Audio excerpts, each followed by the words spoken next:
ఆఖరు ఒక్క నిమిషము.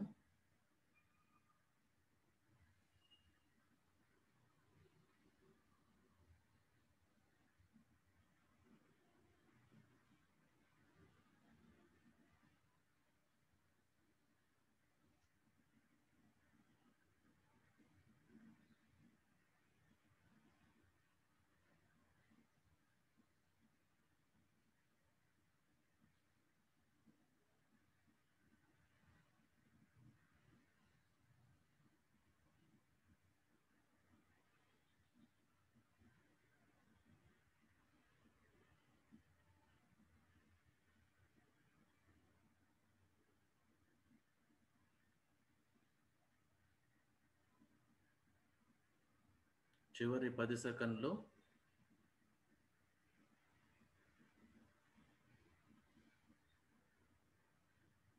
5 4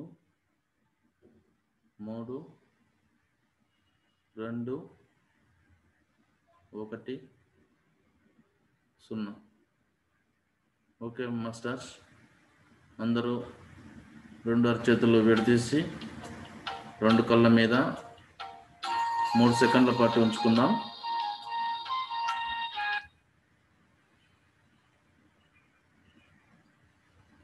3 2 1 0.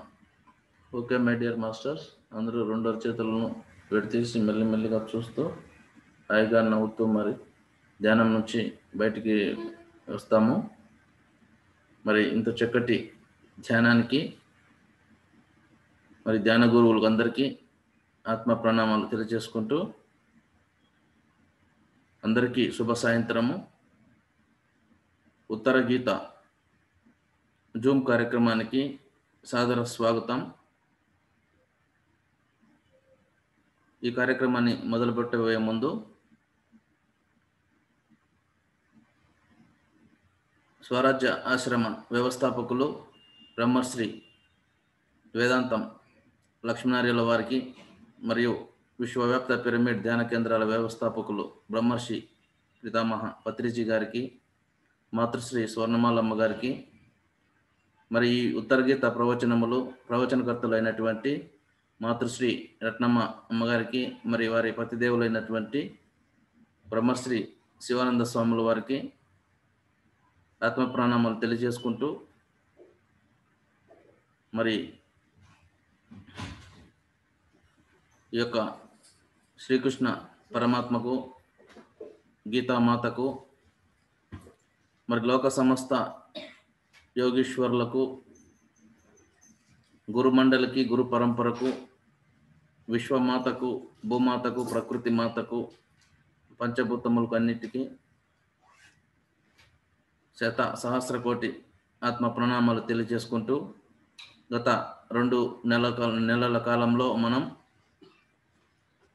14 ఎపిసోడ్లలో ఉత్తర గీతను మొదటి అధ్యాయము సమాధి నిరూపణ యోగము తెలుసుకున్నాము 10 ఎపిసోడ్లలో. మరి 2వ అధ్యాయము తత్వ నిరూపణ యోగము దాదాపు 26 శ్లోకాల వరకు ఇంచుమించు తెలుసుకున్నాము. ఈరోజు 15వ భాగాన్ని మరి మొదలు పెట్టుకుంటాము. మరి మేడం గారు చాలా చక్కగా ఎంతో అత్యద్భుతంగా మరి చెప్పడం జరుగుతుంది. మరి ఈరోజు 15వ భాగాన్ని వారు ప్రారంభించాలని వారిని నేను సవినయంగా కోరుకుంటున్నాను. Okay madam.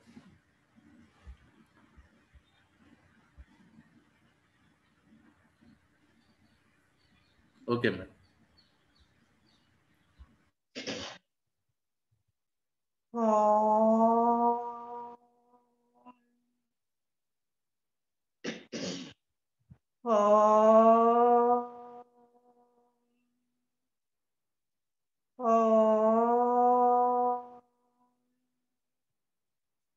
ब्रह्मानन्दं परमसुखदं केवलं ज्ञानमूर्तिं द्वन्द्वातीतं गगनसदृशं तत्त्वमस्यादिलक्ष्यं ఏకం నిత్యం విమలమచలం సర్వదీ సాక్షిభూతం భావాతీతం త్రిగుణరహితం సద్గురుం తం నమామి.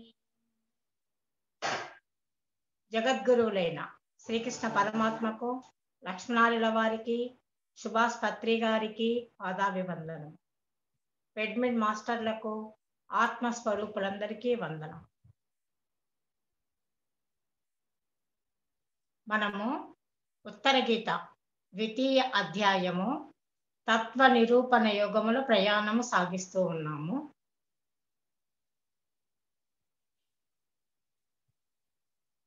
తత్వము అంటే యథార్థము.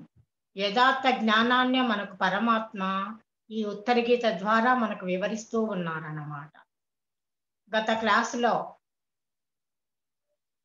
పట్టణములను గురించి మన యొక్క బ్రహ్మాండమునందే పరమాత్మ నిరూపణ చేస్తూ చెప్పారు. అమరావతి ఇంద్రలోకేస్మిన్, ఇంద్రలోకమైనటువంటి అమరావతి పట్టణము కంఠస్థానమునందు ఉన్నది అని, తేజోవతి పురము చక్షురేంద్రియము ఈ స్థానమునందు ఉన్నది అని చెప్పారు. ఇంకా యమపురి, యమలోకము అన్నది శ్రోత్రేంద్రియ స్థానమునందు కలదు. ఇక నైరుతి పట్టణము అన్నది వాయుస్థానమైనటువంటి జ్ఞానేంద్రియ స్థానమునందు ఉన్నది. ఇక తర్వాత వారుణికాపురి, దీనినే విభావతి అని కూడా అంటారు. ఈ వారుణికాపురము అన్నది ఆపో స్థానమునందు ఉన్నది అని, తేజోవతి పురము అన్నది మూర్ధ్వమునందు, ఆపో స్థానమునందలి మూర్ధ్వమునందు కలదు అని, ఇక శివలోకము అన్నది బుద్ధికి స్థానమైనటువంటి ఆపో స్థానములోని బుద్ధికి స్థానమైనటువంటి సహస్రారమునందు శివలోకము ఉన్నది అని, అలాగే మూర్ధ్వమునందు బ్రహ్మపురము ఉన్నది అని మనకు ముందు శ్లోకాలలో పరమాత్మ వివరించారు. మరి ఇప్పుడు పరమాత్మ అగ్నిని గురించి వివరిస్తూ ఉన్నారు. ఇంతవరకు ముఖ్యమైనటువంటి పట్టణాలను గురించి చెప్పారు. అవన్నీ ఎక్కడున్నాయి? బ్రహ్మాండమునందే ఉన్నాయి. ఇక అగ్ని అన్నది దీన్నే కాలాగ్ని అంటారు. ఈ కాలాగ్ని అన్నది ఎక్కడ ఉన్నదో, అది ఏమి చేస్తూ ఉన్నదో వివరిస్తూ ఉన్నారన్నమాట. పాదాదద శివోనంత కాలాగ్ని ప్రళయాత్మకః అనామయ మదచ్చోద్వం మధ్యమంతు బహిశివం. పాదాత్ అధః అంటే, పాదాత్ అంటే మూలమున ఉన్నది. మళ్ళీ మూలమున ఉన్నది ఏమిటి అంటే బ్రహ్మము. ఊర్ధ్వమూలం అధశాఖం, మూలమున ఉన్నది బ్రహ్మము. శాఖలు అన్నవి కిందికి ఉన్నాయి. వాటిని ఏమన్నారు? అహంకార తత్వము, మహతత్వము, అవ్యక్త తత్వము అన్నారు. అలాగే మనలో తీసుకుంటే మనసు, బుద్ధి, అహంకారము. మనలో మూలంలో ఉన్నది ఎవరంటే ప్రత్యేగాత్మ స్వరూపము. ఆ ప్రత్యేగాత్మ కంటే క్రిందన ఉన్నది ఏమిటి? ఈ తత్వములు మనసు, బుద్ధి, అహంకారము. అలాగే దిగువన ఉన్నది కాలాగ్ని. పాద అత శివ అనంతః. మరి ఈ కాలాగ్ని అన్నది ఎలా ఉంది అంటే ఈ శరీరాన్ని ప్రతి క్షణము కాలుస్తూ ఉంది అన్నమాట. స్థూల శరీరము అన్నటువంటి ఈ కట్టెను అది కాలాగ్ని ప్రతి క్షణము దహింప చేస్తూ ఉన్నది. అందుకే దీనికి కాలాగ్ని అని పేరు పెట్టారు. మరి కాలాగ్ని అన్నది ఎక్కడున్నది? ఆపోస్థానమునందలి మూర్ధ్వమునందే ఈ అగ్ని కూడా ఉన్నది. ఎప్పుడైతే కట్టెను కదిలిస్తే ఎలాగ పొగ పైకి లేస్తుందో, అలాగే మన మనస్సు ఎప్పుడైతే సంకల్పం చేస్తూ ఉన్నదో అప్పుడు ఈ శ్వాస అనే పొగ కూడా ఎగిసెగిసి పడుతూ ఉంటుంది. మనం ఎంత సంకల్పాలను చేస్తూ ఉంటామో మనలో శ్వాస కూడా అంతే వేగముతో అది నడుస్తూ ఉంటుంది. కనుక ఆయుష్ అన్నది క్షీణిస్తూ ఉంటుంది. ఎంత శ్వాస ఖర్చు అయిపోతే అంత ఆయుష్ తరిగిపోతుంది అన్నారు. ఒక్క రోజుకు 21,600 సార్లు మనలో శ్వాస ఆడుతూ ఉంటుందన్నమాట. ఒక్కరోజు గడిచిపోయింది అంటే అన్ని శ్వాసలు ఖర్చు అయిపోయాయి అని అర్థం. మరి ఎప్పుడైతే మనసు సంకల్పం కలిగిందో వెంటనే మనము నేత్రముల ద్వారా దృశ్యాలను చూస్తూ ఉన్నాం. మనసులో అనుకున్నాము చూడాలి అని, వెంటనే ఏమవుతున్నది, మన యొక్క నేత్రమునందు మనలోని కాలాగ్నియే ఈ నేత్రమునందు ఆ అగ్ని స్వరూపమై రూపాలను మనకు చూపిస్తూ ఉంది అన్నమాట. అందుకే వీటిని అగ్ని మినుగురులు అన్నారు. ఎట్లాగైతే ఆ మిడతలు అన్నవి అగ్నికి ఆకర్షించి కాలిపోతూ ఉన్నాయో, అలాగే మనము సంకల్పముల చేత మనము ఆ దృశ్యాలను చూస్తూ క్రమంగా ఆయుష్ను క్షీణింప చేసుకుంటూ ఉన్నాము. అలాగే శ్రోత్రేంద్రియముతో శ్రవణము చేస్తూ ఉన్నాము అంటే కూడా అక్కడ కూడా ఏమున్నది, కాలాగ్నియే ఉష్ణ స్వరూపమై శబ్దాలన్నింటినీ గ్రహిస్తూ ఉన్నది. అదే ప్రకారముగా మనము మాట్లాడుతూ ఉన్నాము అంటే మనలోని కాలాగ్నియే అగ్ని జ్వాలలుగా పలుకులుగా వస్తూ ఉన్నది. మనము చూడాలి అన్నా, వినాలి అన్నా, మాట్లాడాలి అన్నా, సంకల్పం చేయాలి అన్నా మనలో ఏముండాలి, కాలాగ్ని ఉండాలి. అందుకే ఇక్కడ శివం అన్నారు. ఈ శరీరములో ఆ అగ్ని ఉంటేనే ఈ శరీరము శివస్వరూపము, మంగళకరము. అందుకే మన యొక్క శరీరములో 98.4 ఫారెన్హీట్ ఉష్ణోగ్రత ఉండాలని చెప్తారు కదా, అది ఏ కాలాగ్ని. అది తక్కువైపోయినా ప్రమాదమే, ఎక్కువైపోయినా ప్రమాదమే. అయితే ఈ కాలాగ్ని ఏం చేస్తున్నది, ప్రతి క్షణము కూడా దహించి వేస్తూ ఉన్నది. అందుకే దీనిని ప్రళయ స్వరూపిణి అన్నారు. శివస్వరూపిణి అంటే ఈ శరీరాన్ని మంగళకరంగా ఉంచుతూ ఉన్నది ఈ కాలాగ్నియే. ఇది ఏ కాలాగ్ని ప్రళయ స్వరూపిణి అంటే ఈ శరీరాన్ని దహించి వేస్తూ ఉన్నది, నశింప చేస్తూ ఉన్నది కనుక దీనిని ప్రళయ స్వరూపిణి అని కూడా అన్నారు. మరొక మాట కూడా చెప్పాడు ఇక్కడ పరమాత్మ, అనంతః పాదాదద శివోనంతః కాలాగ్ని ప్రళయాత్మకః. అనంత స్వరూపమైనది అంటున్నారు. అంటే అంతము లేనిది అనంతము అని.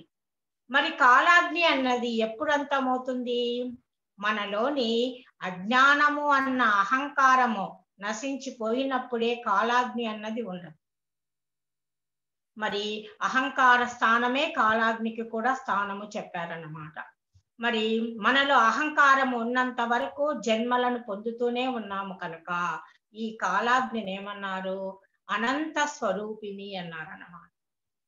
మన మూర్ధ్వమునందు అగ్ని స్వరూపము ఉన్నది. అయితే మనము బహిర్ముఖములో అంటే ప్రపంచ విషయాలలో మునిగి ఉన్నప్పుడు అది కాలాగ్ని అవుతూ ఉన్నది. అలా కాకుండా మన యొక్క మనసును అంతర్ముఖం చేస్తే ఈ అగ్నియే ఏమవుతుంది, ఆత్మాగ్ని అవుతుంది అన్నమాట. 2వ లైన్లో పరమాత్మ ఆ మాటే చెప్తున్నారు, అనామయ మదచోద్వం మధ్యమంతు బహిశివం. అనామయం అంటే ఎటువంటి బాధ లేని స్థితి. అధహ అంటే క్రిందన ఉన్నది. క్రిందన ఉన్నది ఏమిటి అంటే తమోగుణ సంబంధము. మనలో తమోగుణ సంబంధమైనది ఏమిటి అంటే ఈ స్థూల శరీరం. గుణములను గురించి మనం గతంలో కూడా చెప్పుకున్నాము కదా, తమోగుణ సృష్టి స్థూల శరీరం. అలాగే శరీరంలో ఉన్నటువంటి పంచకోశములు, అన్నమయ కోశము, ప్రాణమయ కోశము, మనోమయ కోశము, విజ్ఞానమయ కోశము, ఆనందమయ కోశము. తర్వాత ఊర్ధ్వములో ఉన్నది ఏమిటి అంటే సత్వగుణము చెప్పారు. అధమములో ఉన్నది తమోగుణమైతే పైన ఊర్ధ్వములో ఉన్నది ఏమిటి అంటే సత్వగుణము. మరి సత్వగుణముతో మనలో ఏమేర్పడ్డాయి అంటే మనసు, బుద్ధి, చిత్తము, అహంకారము అయినటువంటి అంతఃకరణము ఏర్పడింది. అలాగే జ్ఞానేంద్రియములు స్తోత్రము, త్వక్కు, చక్షువు, జిహ్వ, గ్రాణము ఇవన్నీ కూడా సత్వగుణముతో ఏర్పడ్డాయి అన్నమాట. ఇక రజోగుణముతో ఏమి ఏర్పడ్డాయి అంటే కర్మేంద్రియములు, వాక్కు, పాని, పాదము, పాయువు, గుహ్యము, అలాగే పంచవాయువులు, ప్రాణ, అపాన, ఉదాన, వ్యాన, సమాన. ఇవన్నీ కూడా ఏ గుణముతో ఏర్పడ్డాయి? రజోగుణముతో ఏర్పడ్డాయి. అనామయం అదచ్యూద్వం మధ్యమంతు బహిశివం. అంతటా ఉన్నది శివస్వరూపమైనటువంటి మంగళ స్వరూపమైనటువంటి బ్రహ్మమే. ఊర్ధ్వములో ఉన్నది, మధ్యలో ఉన్నది, అలాగే అధమములో ఉన్నది కూడా ఆ బ్రహ్మ స్వరూపమే. మరి ఎప్పుడైతే మనము ఈ 3 గుణములను ఏకం చేసుకుంటామో, ఎప్పుడు ఏకం చేసుకోగలము? మనము బహిర్ముఖ వృత్తులలో అంటే ప్రపంచ విషయాలలో ఉన్నప్పుడు ఇది సాధ్యము కాదు.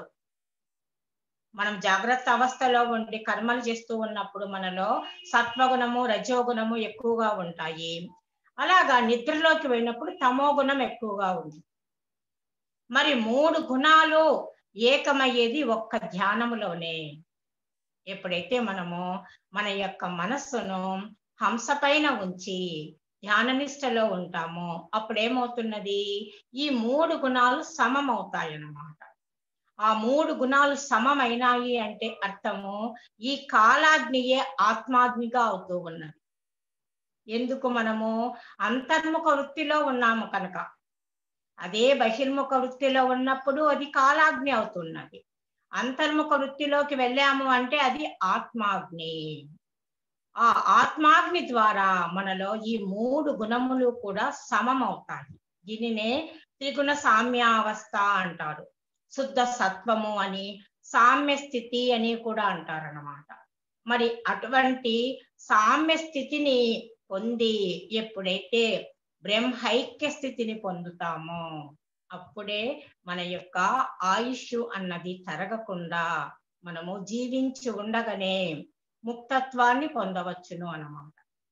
మరి ఎలాగా ఉంటుంది అంటే ఈ శరీరము ఎంతో స్థిరముగా, నిశ్చలముగా ఆ సమాధి స్థితిలో ఉన్నప్పుడు శ్రీరామచంద్రుడు ఆంజనేయుడికి జ్ఞానబోధ చేస్తాడనమాట. ఎప్పుడు అంటే పట్టాభిషేకము పూర్తయిన తర్వాత సీతా రాములు ఆంజనేయులు అందరు అయోధ్యకు వచ్చిన తర్వాత సీతారాములకు రాముడికి పట్టాభిషేకం చేస్తారు. ఈ పట్టాభిషేకానికి ఎందరో మహాత్ములు వస్తారు. ఋషులు, ఇంకా రాజులు, సామంతులు, బంధువులు అందరూ వస్తారు. అక్కడికి వచ్చిన వారందరికీ కూడా పట్టాభిషేకం పూర్తయిన తర్వాత కానుకలనిస్తారు. అదే ఈ కాలంలో అయితే రిటర్న్ గిఫ్ట్ అంటూ చెప్తూ ఉంటారన్నమాట. వచ్చిన వారందరికీ కూడా వారికి తగిన విధంగా అప్పట్లో కానుకలు అంటే ఎక్కువగా పశు సంపదనిచ్చేవారు. గుర్రములు, ఏనుగులు, వంటెలు, ఆవులు మొదలైనటువంటివి. ఇంకా కొందరికి బంగారు నాణ్యాలు, అటువంటివన్నీ ఎవరికి తోచిన విధంగా వారందరికీ కానుకలనిస్తారు సీతారాములు. తర్వాత అందరూ సంతోషంతో వెళ్ళిపోతారన్నమాట. చివరికి ఎవరు మిగులుతారు? ఆంజనేయ స్వామి మిగులుతాడు. అప్పుడు సీతారాములు ఇద్దరు ఆలోచన చేస్తారు, మనకు ఆంజనేయుడు ఎంతో సహాయం చేశాడు కదా సీత. ఎందుకంటే సీత యొక్క జాడ కనుక్కోవడానికి ఆంజనేయుడే ఎంతో సహాయం చేశాడు కనుక ఈ ఆంజనేయుడికి మనం ఏ కానుక ఇస్తే ఆయన యొక్క రుణం తీరుతుంది అని ఇద్దరు ఆలోచన చేస్తారన్నమాట.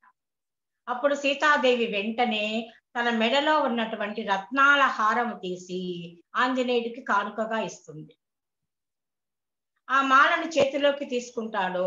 ప్రతి ఒక్క పూసను, ఆ రత్నాల పూసలన్నింటినీ పరీక్షగా చూస్తాడు. మరికొన్ని గ్రంథాల్లో అయితే ప్రతి పూసను కొరికి చూస్తాడు అని కూడా ఉంది. అంత పరీక్షగా చూస్తాడు. ఆయనకి ఎక్కడ రాముడు కనిపించాడు.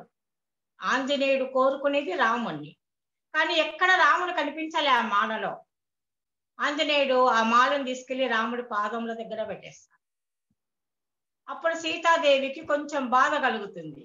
నేను ఇంత విలువైనటువంటి కానుకను, అది నా తండ్రి నాకు ఇచ్చినటువంటి ఇంత విలువైన హారాన్ని ఇస్తే ఆంజనేయుడు తీసుకోలేదే అనుకుంటుంది. అప్పుడు రాముడు చెప్తాడనమాట, సీత ఆంజనేయుడికి కావలసింది భౌతికమైనటువంటి ఈ సంపదలు కాదు. ఆయనకు నువ్వు ఎంత ఖరీదైన మాలలు ఇచ్చినా ఆయనకు స్వీకరించడు. తనకు కావలసింది నా తత్వము, అంటే రామతత్వము, పరమాత్మ తత్వాన్ని తెలుసుకోవాలని కోరుకుంటున్నాడు కనుక ఆంజనేయుడికి నువ్వు జ్ఞానబోధ చెయ్యి అని చెప్తాడనమాట రాముడు. అందుకే ముందుగా సీతాదేవి ఆంజనేయుడికి తారక యోగాన్ని బోధిస్తుంది. తర్వాత రాముడు సాంఖ్యము అమనస్క యోగాలను బోధిస్తాడనమాట.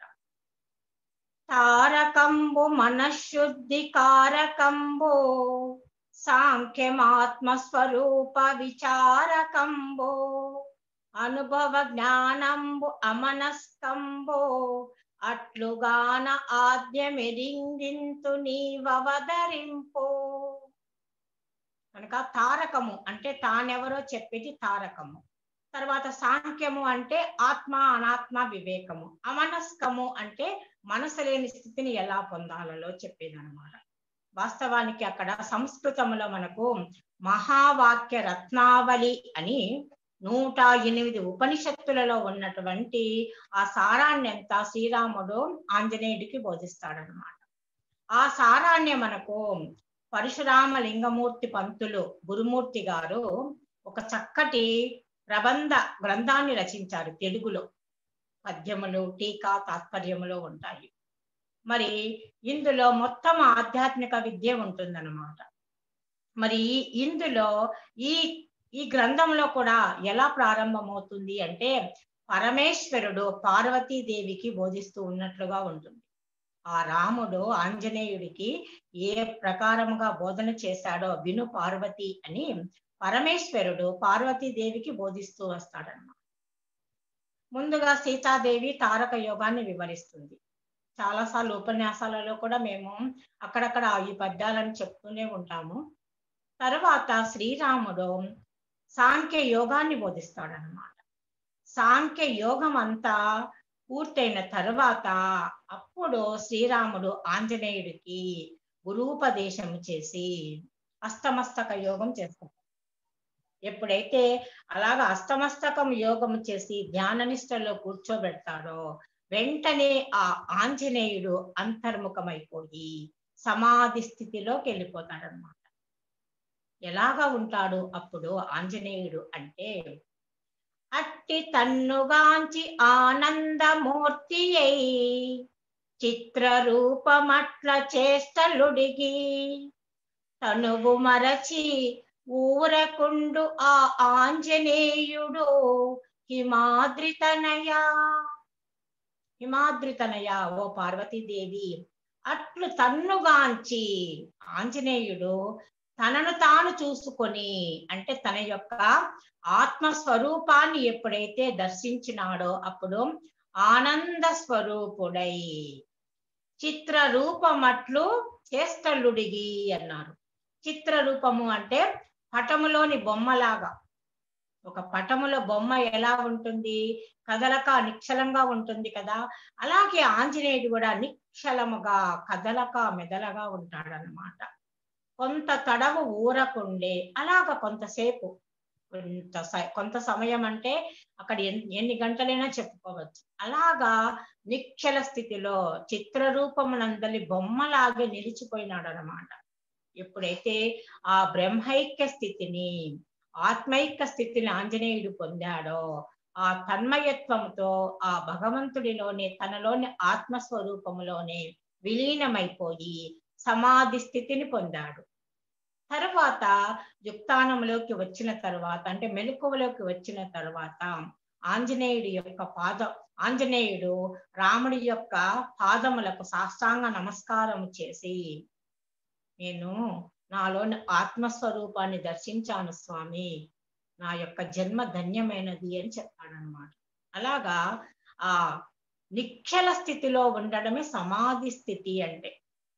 ఆ స్థితిలో మనకు ఎటువంటి రూపాలు గోచరం కాకూడదు, ఎటువంటి ఆలోచనలు రాకూడదు. ఒకవేళ ఏవైనా లోకాలను గురించి రూపాలను గురించి మనలో భావాలు ఒకవేళ వస్తున్నాయి అంటే మనం ఇంకా ముందుకు సాగాలి ధ్యానములో అని అర్థం చేసుకోవాలి.